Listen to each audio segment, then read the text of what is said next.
नमस्कार, मी प्रतीक्षा. आवाज इंडिया मराठीमध्ये आपल्या सर्वांचं स्वागत. तर एक नजर टाकूया आजच्या ठळक घडामोडींवर. कृषी मंत्री माणिकराव कोकाटे यांचा मोबाईलवर रमी गेम खेळतानाचा एक व्हिडिओ सोशल मीडियावर व्हायरल होतोय. आमदार रोहित पवार यांच्या एक्स हँडलवरून हा व्हिडिओ पोस्ट केला आहे. आता कृषी मंत्री माणिकराव कोकाटे यांनी यावर स्पष्टीकरण दिले.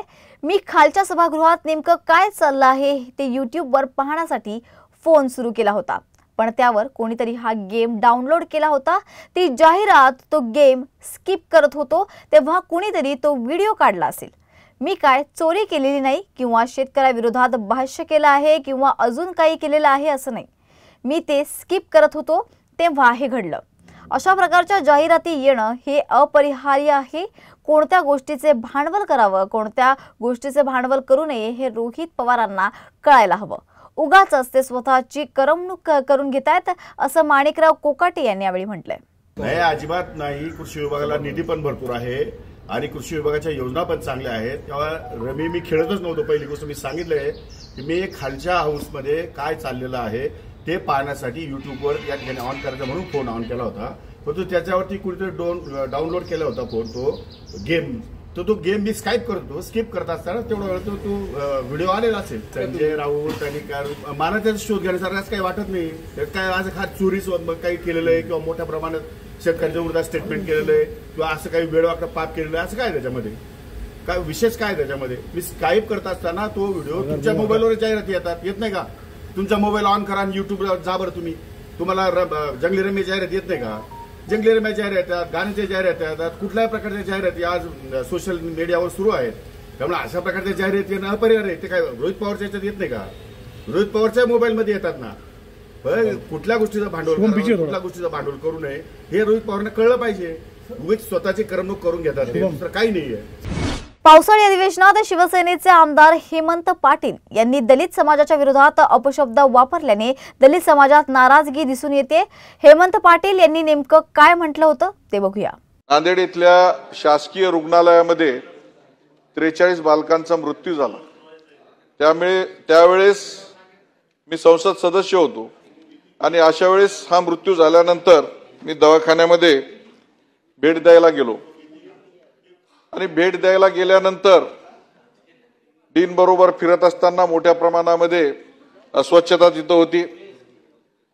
जागोजागी स्वच्छतागृह बंद केलेले होते, कुलूप लावण्यात आलेले होते.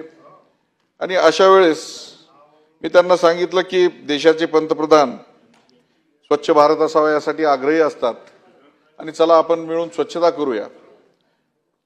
आणि आम्ही दोघांनी मिळून स्वच्छता केली. याचं व्हिडिओ रेकॉर्डिंग सुद्धा आहे. परंतु रात्री 3 वाजता माझ्यावरती अॅट्रॉसिटी ऍक्ट दाखल करण्यात आला. रात्री 3 वाजता मला पकडायला पोलीस आले.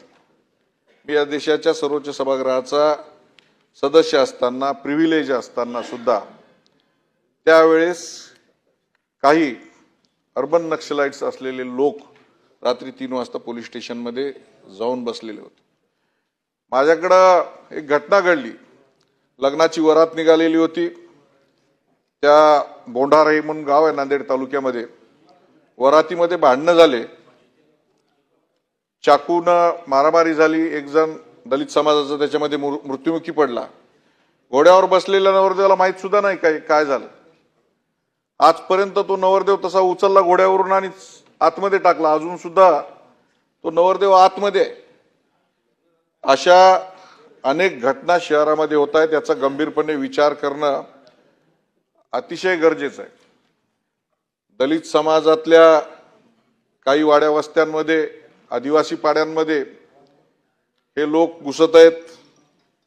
अर्बन नक्षलाइट्सच्या नावाखाली मोठ्या प्रमाणामध्ये दादागिरी करतात, दडपशाही करतात, अधिकाऱ्यांना ब्लॅकमेलिंग करतात. परभणीला घटना झाली, मोठी दंगल झाली परभणीला. मोठ्या प्रमाणामध्ये दुकानं जाळण्यात आले, अनेक लोकांवर हल्ले करण्यात आले आणि पोलिसांनी अडवलं. पोलिसांचं कर्तव्य आहे कलेक्टरच्या टेबलवर जाऊन एखादी महिला तिथं बसून जर कलेक्टरला लाथा मारत असेल तर त्यावेळेस पोलिसांनी अडवायचं नाही का? परंतु जो कोणी अडवणारा अधिकारी होता त्याला सस्पेंड करण्यात आलं. एखादा माणूस एखादा सुवर्ण समाजामध्ये जन्माला येतो, ती काय ऐकून घ्या सन्माननीय सदस्य, एखादा सुवर्ण समाजामध्ये जन्माला येतो, ती काय त्याची चूक आहे का? ती काय आमची चूक आहे का? आज मराठवाड्यामध्ये मोठ्या प्रमाणामध्ये या अर्बन नक्षलवाद्यांचा शिरकाव झालेला आहे. काही संघटनांचा त्यांनी ताबा घेऊन जागोजागी अशा पद्धतीनं खोट्या अॅट्रॉसिटी दाखल करणे आणि अॅट्रॉसिटीच्या नावाखाली अनेक लोकांचा छळ करणे हे सुरू झालेलं आहे. माझी विनंती आहे, या कायद्याच्या निमित्तानं ह्या ज्या खोट्या अॅट्रॉसिटी आहेत, ब्लॅकमेलिंगचे प्रकार मोठ्या प्रमाणामध्ये चालू झालेले आहेत, तर अॅट्रॉसिटी कायदा बघा, आम्ही काय कुठल्या समाजाच्या विरोधात नाही. एखाद्या समाजाला कोणी अनुल्लेख करत असेल, त्याला वाईट पद्धतीने वागणूक देत असेल, त्याला जर बोलत असेल तर निश्चित कारवाई करा. परंतु अशा पद्धतीचे खोटे गुन्हे दाखल करायचे, ब्लॅकमेलिंग करायचे, या कायद्याचा सुद्धा या निमित्तानं विचार होणं अतिशय गरजेचं आहे. शिवसेनेचे आमदार हेमंत पाटील यांनी पावसाळी अधिवेशनादरम्यान दलित समाजाच्या विरोधात अपशब्द वापरल्याने संतापाची लाट पसरली आहे. आज दिवा येथे हेमंत पाटील यांचा निषेध करण्यासाठी त्यांच्या विरोधात आंबेडकर समाजातर्फे आंदोलन करण्यात आले. आंदोलनात हेमंत पाटलाच्या प्रतिमेला जोडे मारून निषेध नोंदवण्यात आलाय. सरकारने जर हेमंत पाटील यांच्या विरोधात कारवाई केली नाही तर संपूर्ण राज्यात आंदोलन करण्यात येईल असा इशारा आंबेडकरी समाजातर्फे देण्यात आलाय. संसदेमध्ये तो आमदार आहे, तो अभ्यासू व्यक्ती आहे, तो असं कसा बोलू शकतो? परंतु याचा निषेध म्हणून कुठल्या आमदाराने, खासदार किंवा कुठल्या मंत्र्याने याचा निषेध केला नाही. आमदारकी त्याची काढून घ्यावी आणि लगेच त्याचा ताबडतोब राजीनामा घ्यावा. जर कोणी आमच्या जातीवर घाला घालत असेल तर बाबासाहेबांनी सांगितले की बंधूंनो, तत्वांवर, तुमच्या स्वाभिमानावर कधीही तुम्ही कॉम्प्रोमाइज करू नका, तडजोड करू नका. तडजोड कुठे करायची, कुठे नाही करायची हे आंबेडकरी जनतेला चांगलंच कळतं. म्हणून या हेमंत पाटलाचा राजीनामा घेतलाच पाहिजे मुख्यमंत्र्यांनी.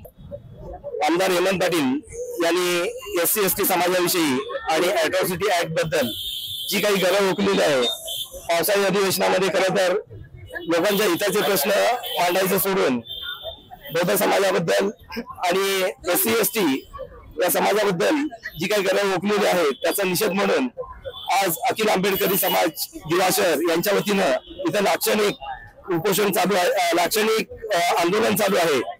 त्या अधिवेशनादरम्यान आमदार हेमंत पाटील यांनी अॅट्रॉसिटी ऍक्ट व परभणीतील आंबेडकरी समाजातील आंदोलकांना अर्बन नक्षलवादी बोलून या महाराष्ट्राचं वातावरण खराब करण्याचं काम केलेलं आहे.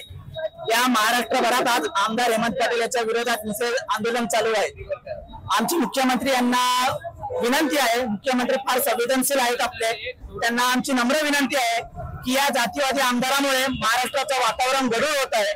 इथल्या शांततेत आंदोलन करणाऱ्या, संविधान मानणाऱ्या आंबेडकरी जनसमुदायाला हा व्यक्ती जर अर्बन नक्षलवादी बोलत असेल तर याचे परिणाम महाराष्ट्रभरात होण्याची शक्यता आहे. म्हणून आमची महाराष्ट्र सरकारला, मुख्यमंत्र्यांना विनंती आहे की आमदार हेमंत पाटलाचा राजीनामा हा लवकरात लवकर झाला पाहिजे. असे त्यांनी जे घोषवाक्य केले, मुख्यमंत्री साहेबांना एवढी विनंती करतो की मुख्यमंत्री साहेब याचा लवकरात लवकर तुम्ही राजीनामा घ्यावा.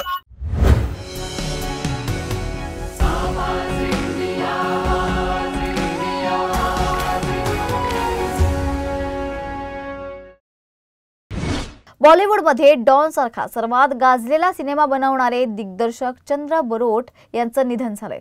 चंद्र बरोट यांनी वयाच्या 86व्या वर्षी अखेरचा श्वास घेतलाय. त्यांच्या निधनामुळे इंडस्ट्रीमध्ये शोककळा पसरली आहे. चंद्र बरोट यांनी आपल्या सिने क्षेत्रातील प्रवासाची सुरुवात प्रसिद्ध फिल्ममेकर मनोज कुमार यांच्या सहाय्यक म्हणून केली होती. त्यांनी पूरब और पश्चिम सारख्या प्रसिद्ध प्रकल्पांवर सहाय्यक दिग्दर्शक म्हणून काम केलं होतं. डॉन सारख्या सिनेमातून त्यांनी दिग्दर्शनात पाऊल टाकलं आणि या सिनेमाद्वारे त्यांनी आपले जवळचे मित्र आणि सिनेमॅटोग्राफर निर्माता नरिमन इराणी यांना मदत करण्याचा प्रयत्नही केला होता. तर या होत्या आजच्या ठळक घडामोडी. अशाच ठळक घडामोडींसाठी पाहायला विसरू नका आवाज इंडिया मराठी.